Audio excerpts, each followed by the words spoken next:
कारोबार वालिद का था। अब वालिद का अचानक इंतकाल हुआ। बेटा कहता है कि चूंकि मैंने इस कारोबार को उठाया मैं ज्यादा हिस्सा लूंगा। आपने मालूम किया है कि शरीयत क्या कह रही है इसके बारे में? कैसे आप ले लेंगे?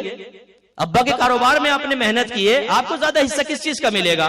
क्या शरीयत ये कह रही है? तो लाइए इस पर दलील। याद रखें, तमाम वारिसों का हक है। वालिद के इंतकाल के बाद जितना मुनाफा होता रहेगा वरासत के हिस्सों के मुताबिक इसका नफा सब बहन भाइयों वगैरह के अंदर तकसीम होता रहेगा। आपने कहां से हिसाब किताब बना लिया?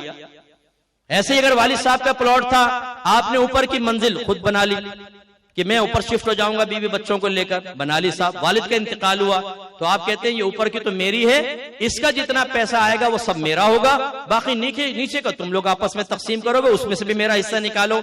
मालूम किया है आपने कि जिन बहन भाइयों के और अब्बा के प्लॉट के ऊपर आपने ऊपर की मंजिल बनाई उसका कितना हिस्सा आपको मिलना चाहिए? और शरई मसला क्या है? शरई मसला ये है कि आप ज्यादा नहीं ले सकते। हाँ, अगर वारिस राजी हो खुद ही कहे चलो अच्छा ले लो, अलग बात है, लेकिन अगर वो राजी नहीं है तो आप ज्यादा नहीं ले सकते। अगर आप कहें जी मेरे इस ऊपर के पोर्शन की वजह से कीमत बढ़ गई है तो शरई लिहाज से कहा जाएगा इसको तोड़ो और इसका मलबा ले जाकर बेच लो।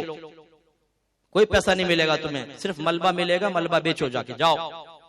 शरीयत तो सीखें।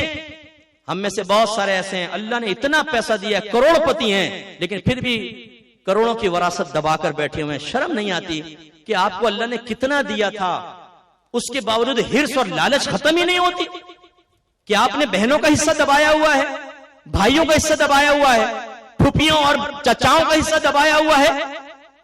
मेरे आका सल्लल्लाहु अलैहि वसल्लम ने सही फरमाया, अगर बनी आदम को सोने की 2 वादियां दे दी जाएं तो यह तमन्ना करेगा कि एक और सोने की वादी मुझे मिल जाए। तो अब अपने नबी को देखें कि वह हराम हलाल के लिए पूरी रात टहल रहे हैं।